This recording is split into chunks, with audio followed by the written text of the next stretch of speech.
So we've covered a lot of the second Quincy invasion over the years, including many of the battles that take place during it.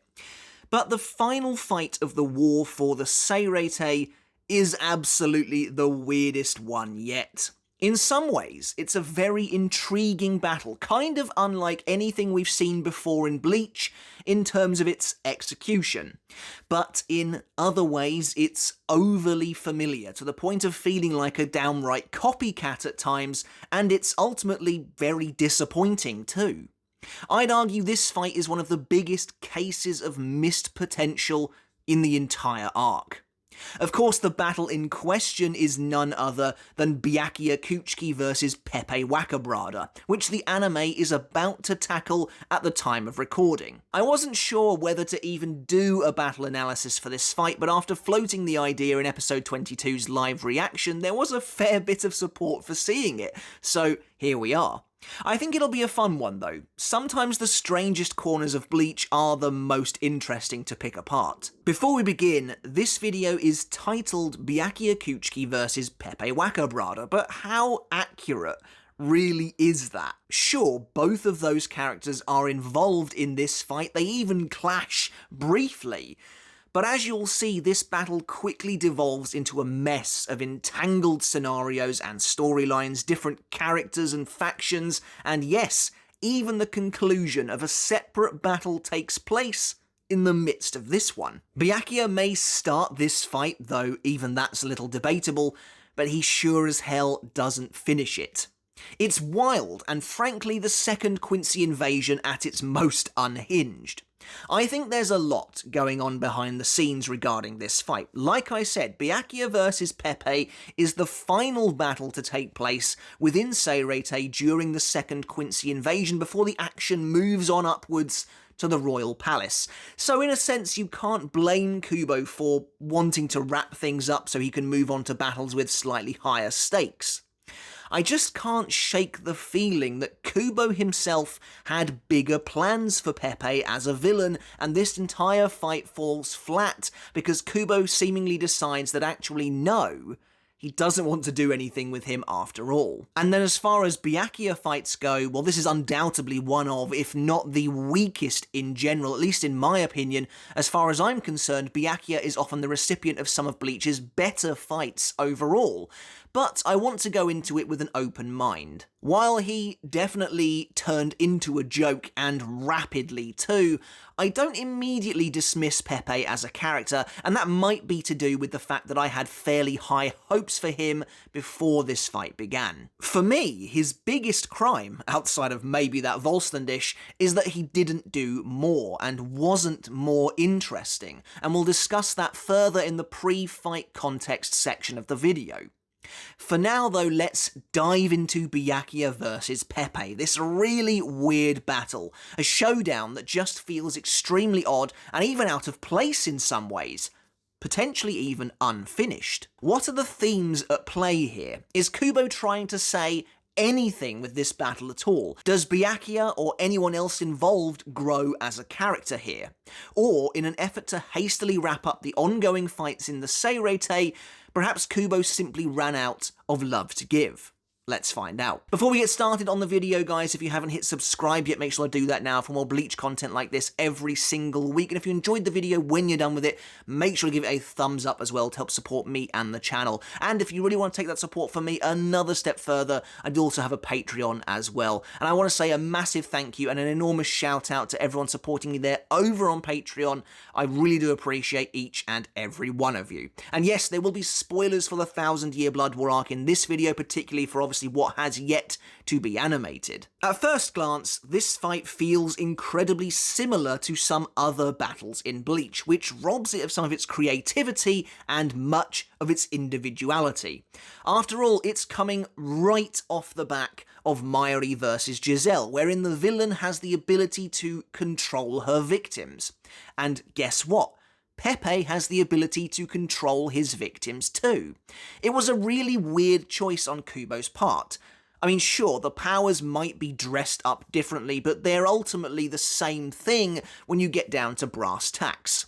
Mayuri vs Giselle sees a zombified Hitsugaya fighting for the sternritter, while Byakuya vs Pepe sees an infatuated Hisagi fighting for the sternritter.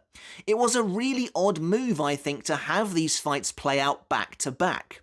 They're inevitably going to be compared, and Pepe's The Love simply isn't as fleshed out as Giselle's The Zombie, and therefore comes off looking worse and less interesting. A downgrade, then, from the fight we've literally just experienced. Now don't get me wrong, there are flashes of The Love being a genuinely cool power, and we'll talk about that, but it's just not used on the same scale or at the same depth as the Zombie at all, which has been in play since the start of the invasion. And then of course there's the unavoidable comparisons to Byakuya vs Zomari from the Rankar arc, which feels so on the nose that I have to assume it was a conscious creative decision by Kubo. In both instances, Byakuya faces off against an enemy who can not only control other people against their will, but their characters and abilities both feature themes of love and intoxication. Zomari's main ability while in his resurrection is literally called Amor, and he commands Byakuya to accept his love over and over again. In this fight, Pepe tries to get Byakuya to fall in love with him through his shrift and angrily questions why it's not working.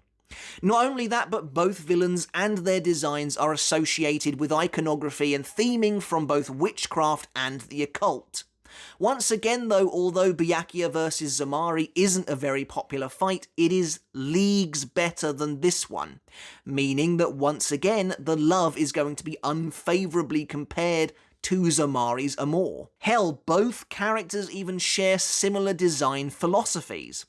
Personally, I think they look really cool in their base forms before turning into something totally ridiculous and laughable once they transform. Furthering my belief that Kubo simply needed this battle in the Seireitei to end as soon as possible, this isn't a particularly long fight either. The battle itself runs from chapter 594 to 597, but even then a large portion of one of those chapters is actually dedicated to finishing Mayuri vs Giselle, while Pepe is then dead and gone a mere 3 pages into chapter 597. The short, truncated length of this fight feels like a symptom of a bigger issue that I have with it. Its scope. It should have been bigger. It should have been more of an event, especially since we are capping off the fight in the Seireitei with this one. Imagine, for a moment, if Pepe was actually the threat he'd been built up to be, and this fight was used to foreshadow the eventual team-up between the Gotei 13 and several of the Sternritter later on. Here, Pepe reveals his true colours just as he does in the source material. Not only is he not a team player, he's actively out to kill the rest of the Sternritter, so in response, imagine if the two sides agreed a temporary truce just to bring down this diabolical enemy who was only out for his own gain. It doesn't help that this fight kind of feels tacked on just to give Byakuya something to do after he returns from the royal palace. Yes, his scene with Rukia is satisfying and lovely to behold, but after that, he is a total non-entity. He even feels like a spectator in this fight, and that becomes literal once he gets sidelined halfway through. Speaking of Byakuya getting pushed to the side, this is when the second Quincy invasion gets messiest, with multiple storylines coalescing, colliding in this one fight in a way that ultimately doesn't feel great, since neither fight ends up being concluded in a satisfying way. Let's take a look at the wide array of characters involved here. Of course, we know that Byakuya is involved, and to be fair to him, he is the main participant in this fight, even if it is handled strangely. Despite having come back from the royal palace with a new, incredible power, and despite having just successfully fought off 5 Sternritter without taking a scratch, Byakuya doesn't get an opportunity to show off any of his new skills in this fight at all. In fact, as one of the many oddities present in this fight, despite there being a whopping total of 4 captains involved in this battle by the end, not a single one of them even uses their Shikai. Like I said, this is just a really weird fight. This isn't a great battle for Byakuya at all, and it added fuel to some fans' proverbial fires that Byakuya didn't need to be resurrected at all. Then there's Pepe, who we'll talk about in some more detail later on. Under Pepe's control is poor Shuhei Hisagi, who, after being Bleach's golden boy and the breakout star of the fake Karakura Town arc, is put through the ringer in the 1000-Year Blood War, and this fight is absolutely no exception. Hisagi has fallen far from the solemn, reflective badass that put down Findor, and his brutal, messy beating in this fight feels like a metaphor for this battle in general. Eventually, on Byakuya's side, we have Mayuri once again, making a reappearance as quickly as 1.5 chapters since his battle with Giselle, except this time he's parading the zombified Rose and Kensei around with him. What a shambles the 9th Division has become in this fight. Finally, there's Lil Toto Lampert, a sternritter who plays actually quite an interesting role in this battle. I like how her appearances bookend the fight and how Kubo created this absolutely tiny, self-contained little arc for her in the space of a couple of chapters. It worked surprisingly well for me, and again, I'd have liked to have seen it played out on a much bigger scale. So next up, some pre-fight context to better understand how we got here in the first place, including how Kubo himself seemingly built Pepe up to be much more than he ever was in the end. When compared with many of his contemporaries, there's no denying that Pepe WACCABRADA has had a lot of appearances prior to his eventual battle. While he's considered little more than a joke nowadays, back in the day, many of us weekly readers were genuinely excited to see Pepe in action thanks to his unique design, distinctive laugh, and overall sinister aura.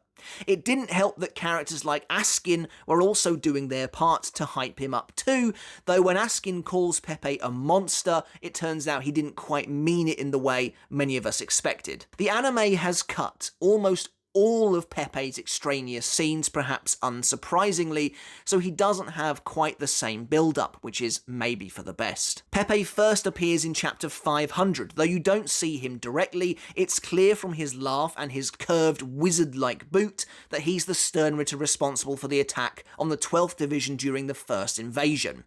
He later appears during chapter 543 when he's revealed for the first time, as he spies on the discussion between Hashwolf, Askin and Basby. We get our first hint here that Pepe is only looking out for himself. The fact that he's sneakily trying to eavesdrop on his comrades and that Askin implores them to stop talking when he notices implies a level of distrust and suspicion they have for him. Also at this time, many of us thought Pepe was perhaps blind and was using his staff, later revealed to be called Bechamel, to see through. I mean, that's absolutely what it looks like in this shot. But regardless, we wouldn't see him again now for some time. Pepe is next seen in chapter 575 when he discusses Gremmy's battle against Kenpachi with Askin, the two of them taking in the fight from afar. Here, Askin openly calls Pepe a monster, which people understandably took to mean he was extremely powerful, but in reality it seems Askin was actually talking about his personality. Later we see Pepe again when he watches Gremmy's meteor fall from the sky, before he arrives alongside Robert and Nanana to try and be the one to kill Ichigo. Pepe is later seen charging into the battle royale against the Gotei 13, and is notably the only sternritter in the double-page spread to not be using Vollständig. Hell, Lil Toto even continues to hype him up mere moments before his actual battle begins, so let's start there. After Byakuya soundly defeats Robert, Nanana and Candice off-screen, we see that he was also battling Lil Toto and Meninas, though thanks to their respective powers, they've both managed to remain standing. For now. Lil Toto wonders out loud where Pepe has gone, as the battle would be more interesting with his ability present. Meninas gives us our first clue as to how these characters really feel about Pepe, however, when she comments that he's creepy, and thus she's glad he's not around. However, Lil Toto is a little more pragmatic, saying Pepe could be a disgusting, vomiting pig for all she cares. They need his ability. At that moment, Hisagi returns to Byakuya's side, claiming to have defeated a sternritter. This is presumably a lie he's been ordered to tell Byakuya by Pepe, as there are no other sternritter in the vicinity available for Hisagi to have actually fought, but we as readers are unaware that there's anything wrong with him just yet.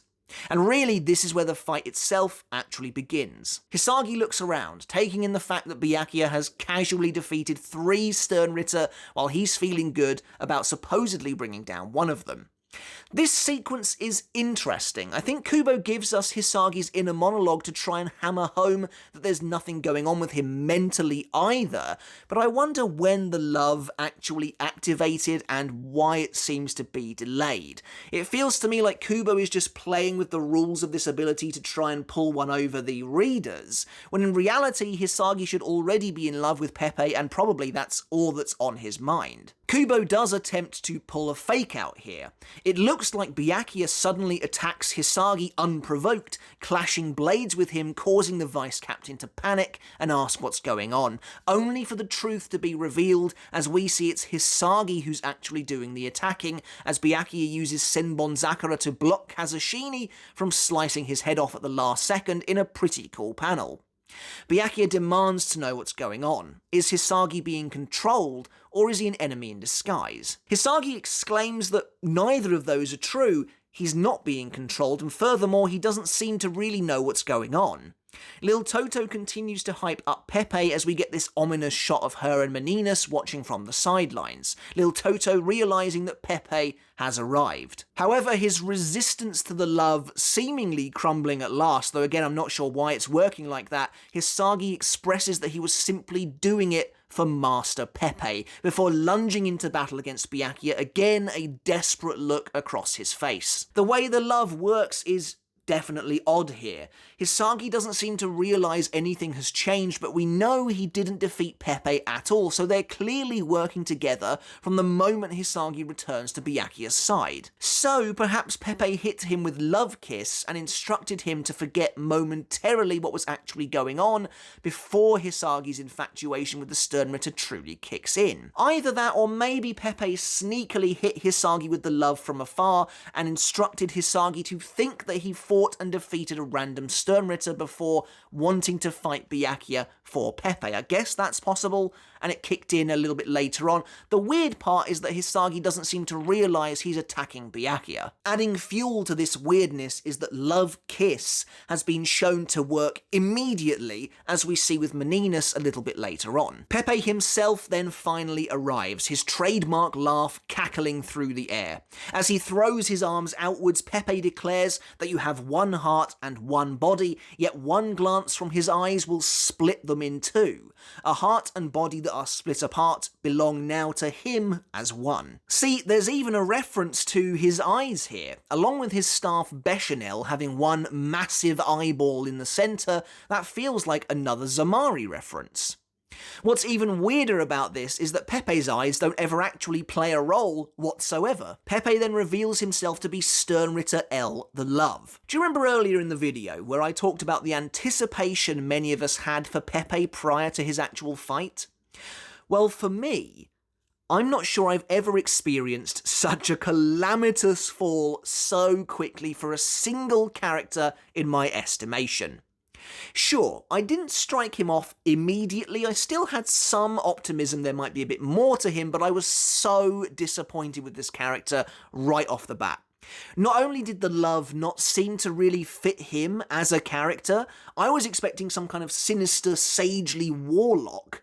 But as I mentioned earlier, coming right off the zombie, the love just felt totally uninspired, and it was so disappointing and deflating to have yet another sternritter that could control people. even though it kind of makes sense there might be some overlap in an organisation so massive. But like I said, I was willing to give it a chance.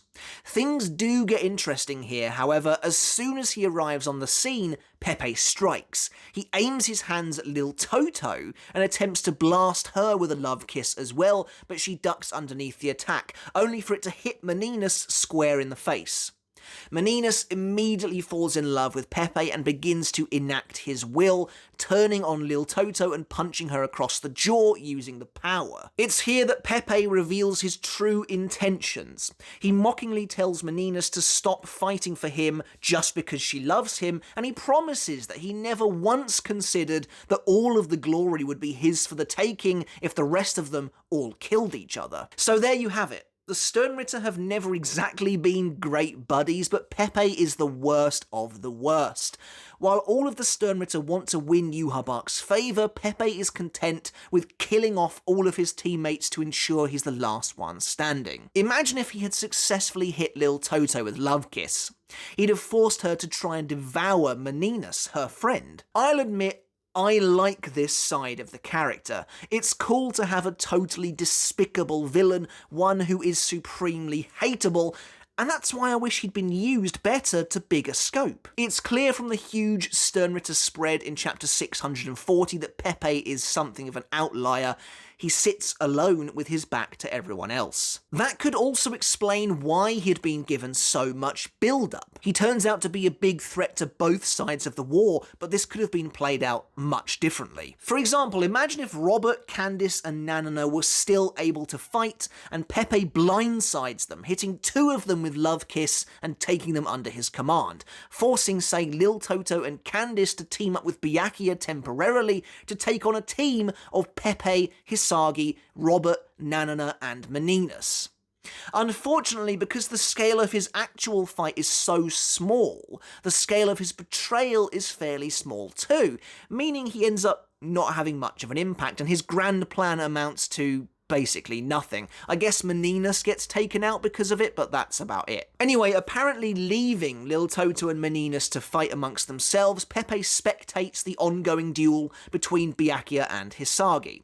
Hisagi lunges and swipes at the captain, who is for the most part effortlessly blocking with his sealed Zanpakuto toe. Again reminiscent of Zamari, though this is a trait shared by a lot of Bleach villains, Pepe begins to rattle off a lengthy monologue. And again, I actually quite like this. Pepe remarks that battles are always a sad affair because love is always involved. He wonders if Byakuya thinks battles occur because there are differences in what one believes is just, but he corrects him, stating battles all occur for love and love alone.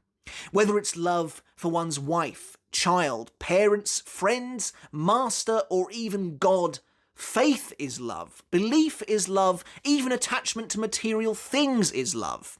Pepe says that there is no battle where love doesn't exist, and that's why battles are both sad and beautiful. It's quite the theatrical and flamboyant performance, but it does also give us a little insight into Pepe himself. He clearly sees the aspect of his shrift as the most important of them all, controlling all battles, all wars, and all else. Presumably when Yhwach found Pepe, he was a totally unloved being, likely due to his horrific personality.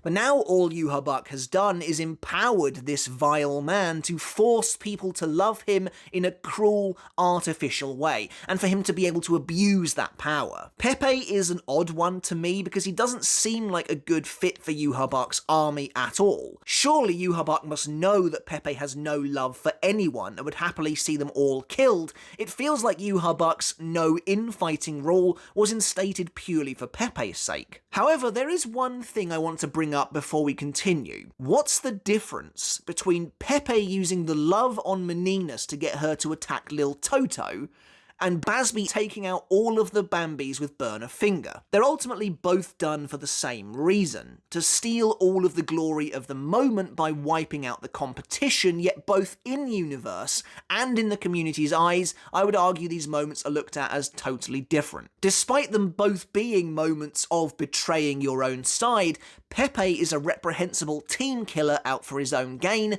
but Bazby isn't really considered in the same way. Is it because Bazby doesn't seem to want to actively kill the Bambis, he just wants to remove them for a brief moment. Lil Toto seems to almost immediately forgive him, whereas she's definitely a little harder on Pepe, as we'll see later on. Again, maybe it's because the situations are a little different. She doesn't have time to seek revenge on Bazby since they're about to fight a massive group of the Gotei 13, perhaps that could be it. Anyway, as Pepe throws his arms into the air, Byakuya rams the hilt of his sword into Hisagi's gut, briefly knocking him out and causing the vice captain to crumple to the ground. Byakuya asks Pepe if he's finished with his speech, as he's just finished with the fight already. Talking down to Pepe, Byakuya says you were going on and on about love, but the simple truth is, the ability to control somebody else means nothing if those under control are immobilized. Byakuya then threatens Pepe directly, saying that eliminating the puppeteer will sever his strings for good. This, in my opinion, is the best part of this fight, and when it actually gets quite good, when Byakuya takes on Pepe directly. It's a shame it lasts for like 3 or 4 pages, because this is actually pretty solid and is more of what I was hoping Pepe would be, an actual challenge. Pepe mockingly commends Byakuya for seeing through his power, repeating that he's a scary opponent. Pepe then launches a love kiss at Byakuya and the captain dodges it, the heart-shaped blast slamming into a building behind him. Pepe then shifts gears, firing a liquid-like laser version of Love Kiss, which trails behind Byakuya, giving chase as the captain flees across the rubble. Pepe fires out another laser at Byakuya, and this time the captain cuts through it with his blade, dispelling the attack. Byakuya observes that Pepe's so-called love can't control things that don't have souls, as we see the buildings the sternritter struck are simply lying in smoking ruins behind them. Admittedly, that would be kind of funny if the buildings fell in love with Pepe and started, I don't know, like trying to topple over to hit Byakuya. However, Pepe says that if Byakuya had successfully figured that much out, then why did he block his attack with his Zanpakuto?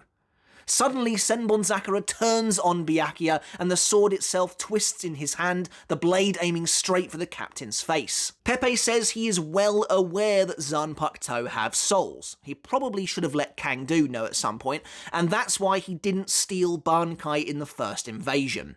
Thanks to the love, he can steal Zanpakuto at any time he likes. Honestly, this is absolutely crazy and easily the coolest moment for the love as a power, and the true potential of the Shrift that could have elevated it beyond the zombie for me if it had been utilised more. The fact that Pepe can control the mind of a Zanpakuto is crazy. What does that even mean? If he wanted to, could Pepe use anyone's bankai if the Zanpakuto is under his control? Senbon Sakura's Zanpakuto spirit is fully besotted with Pepe at this point, and presumably will do anything for him, so I'd imagine so. I suppose that's the key differentiator between the love and the zombie. The zombie is more of a physical takeover, wherein Giselle forcibly controls her victims through their blood, but the love takes command of a victim's soul. That is definitely scary, but unfortunately that's probably the best moment of the battle, now already been and gone. It's also weird that Pepe never uses his staff.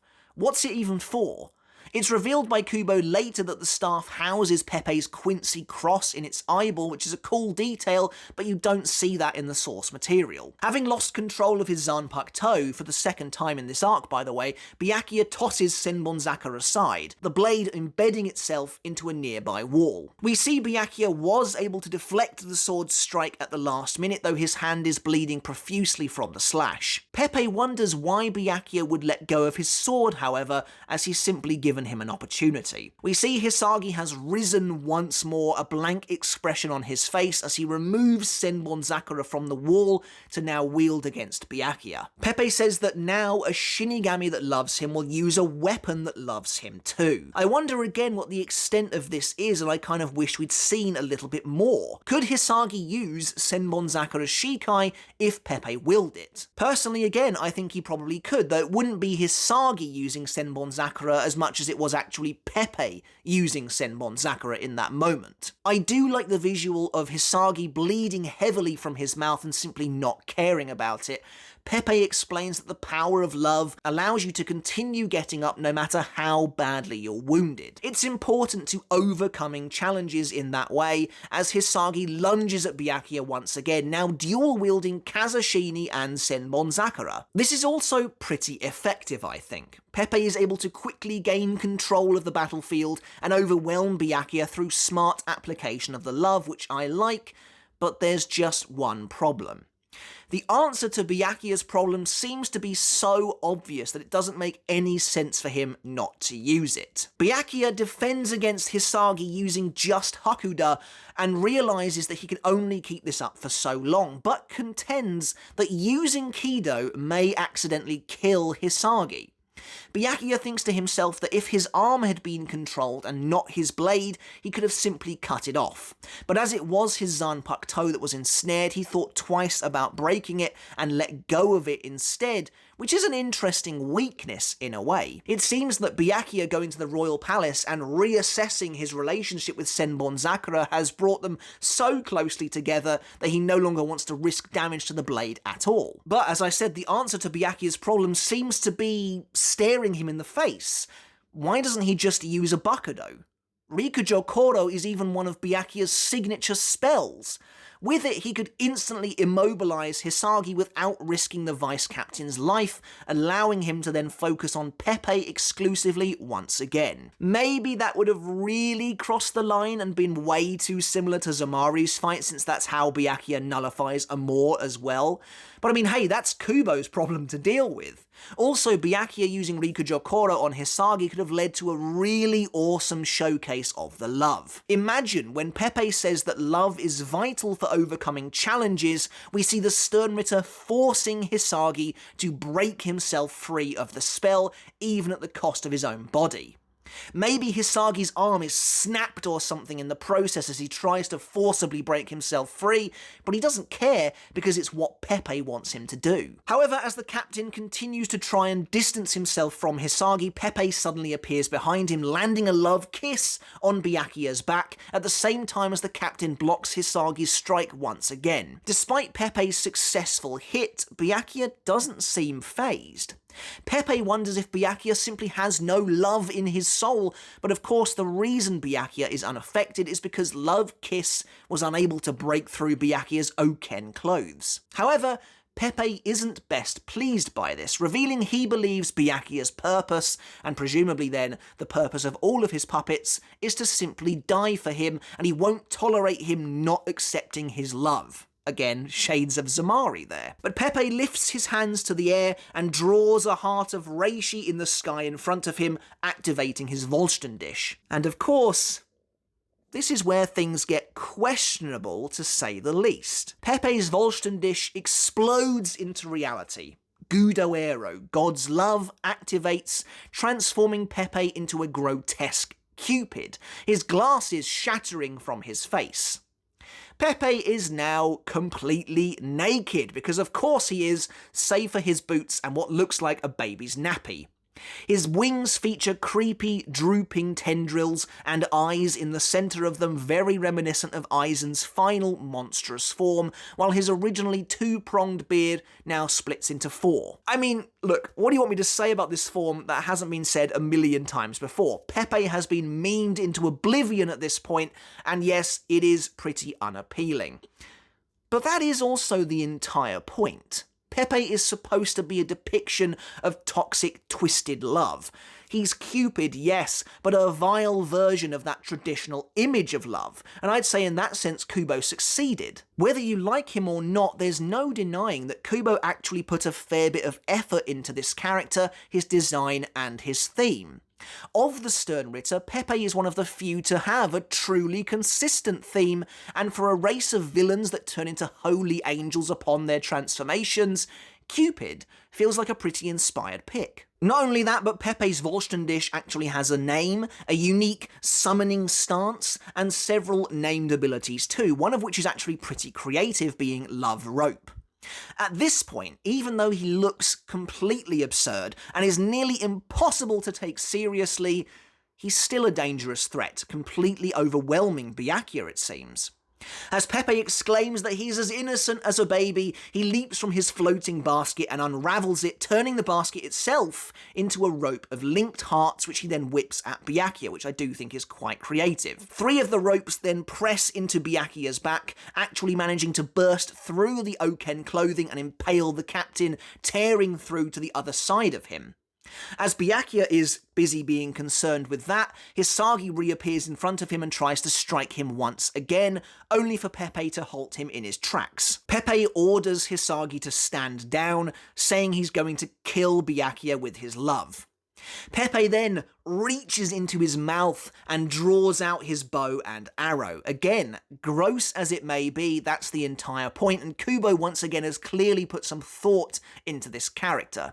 I love that small flicker of disgust on Byakuya's face as he watches Pepe regurgitate his bow. As Pepe prepares to shoot Byakuya with an arrow, which I wonder, considering the Cupid inspiration, perhaps it also has the power of the love, it looks like Byakuya may actually be in trouble. Except suddenly, out of nowhere, a Shinigami's foot collides with the side of Pepe's face, sending him spiraling across the battlefield. And just like that, Kubo completely changes the feel, the tempo of the entire fight, deciding to reduce Pepe from a genuine threat down to a total joke of a villain. Byakuya looks on in horror as Kensei and Rose arrive, although they're not quite their old selves right now. Before Byakuya can learn anything else, Hisagi, enraged at the fact Kensei attacked Pepe, leaps into action. Wielding Senbonzakura, both of them presumably mad with anger, Hisagi attempts to stab Kensei, but the zombified captain appears by his side in a flash, landing a massive punch into Hisagi's ribs.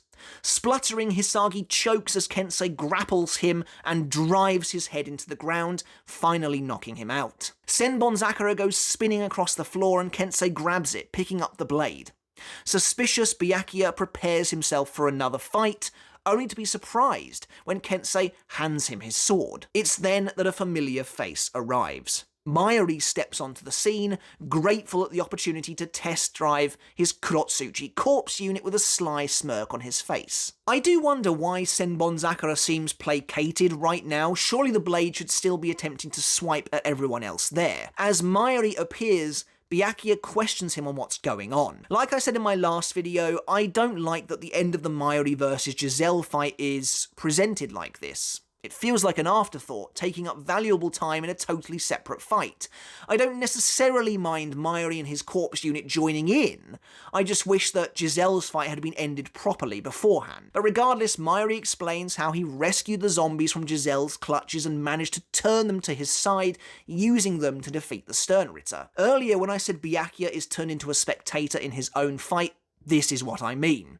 Mayuri even gets a triumphant panel during Byakuya's battle. However, Byakuya scoffs at Mayuri's self-righteous explanation, saying he's toying with the lives of these captains and should have let them die with honour. Mayuri merely says that it's the duty of the Gotei 13 to protect the Seireitei even in death, though I'll remind you he wasn't saying that about the regular zombified officers a few moments ago. As Byakuya argues that he's merely rationalising his actions, suddenly Pepe re-emerges, firing a love kiss directly at Kensei. It's definitely unlucky for Pepe that 3 of his now 4 enemies can't be hit by the love kiss. It would have been interesting if he'd managed to hit Mayuri. I wonder if he'd have had any answer to that. I imagine he probably would have. The attack lands on the zombie and Pepe reveals his love is more powerful than Giselle's zombies as he's used it to charm one of them before. That in itself is a pretty disturbing revelation. I'll leave it to you to wonder why he might want to make a zombie fall in love with him. However, as he speaks, Kensei punches him square in the face, sending Pepe flying backwards. I'll admit Kubo seems to be having a pretty good time with his artwork here, drawing some pretty great panels. Mayuri's explanation for why the love isn't working is mostly played for laughs, and no real reason of substance is ever actually given. He simply says they're no longer Giselle's zombies, and his zombies have no need for love, as if he can really control that by simply swapping their blood. Pepe, his mouth agape in horror as he's now just this totally comedic character, screams in disbelief as Kensei savages him with a furious beatdown, the captain turning Pepe into a bloody pulp. Kubo uses this moment to really exaggerate how obese Pepe is, his face and body mashed to pieces by Kensei's fists. It is interesting to me. I don't think Kubo dislikes any of his characters, but it does feel like he's giving Pepe what he feels the character deserves here. And I don't mind seeing Pepe completely fail, and his plan totally fall apart while he's busy being embarrassed by his enemies. I just wish he'd been allowed to be a serious threat for a bit longer, so that all of this actually had more of an impact. But with one last crack of his fist, Kensei sends Pepe barreling into a nearby building block. Coughing and hacking up blood, Pepe curses them all, calling them loveless dogs as he plots his revenge. However, a shadow moves into view. Lil Toto has found him. I highly doubt she was just waiting in there for him and got really lucky, but I guess it's possible, but it seems more likely to me that she had been watching the fight for some time and simply followed him in this moment. Also, another interesting point is that despite having the snot beaten out of him by Kensei, Pepe is relatively unscathed, another testament to the average strength and durability of the sternritter. However, Lil Toto, with a dead-eyed look, advances on Pepe as the sternritter tries to flatter her with small talk and talk his way out of his fate. As Lil Toto continues to approach him, Pepe scrambles backwards in fear. Lil Toto activates her Vollständig, commenting that as Pepe tried to kill them all, he really should take responsibility for that treacherous act, as her mouth begins to transform. Realizing he's doomed, Pepe begs for forgiveness, showing his true colours at the end as he wails helplessly. Unfortunately for him, Lil Toto chooses instead to devour him completely, ending the fight. I do wonder why Pepe didn't try and fight back at all here. Like I said, he was mostly unhurt, and he could have at least tried to hit her with another love kiss before she attacked. I think Kubo was trying to convey that despite everything, Pepe was really a sad little coward who got what was coming to him. And so, there you have it, Byakuya versus Pepe. Like I said though, this is such a strange fight, maybe one of the weirdest in the entire series. Byakuya isn't even involved in the culmination of the battle. Instead, Mayuri, who literally just had a fight himself, steps in and steals the victory. This is also a very messy battle, featuring a lot of characters who have completely fallen from grace by this point. An undead Kensei comes out of nowhere and beats up his own vice-captain, who in turn is desperately in love with the enemy. Meanwhile, Pepe tries to betray his own side, but I don't think the scope is big enough to have any real lasting impact. Pepe himself is also a letdown.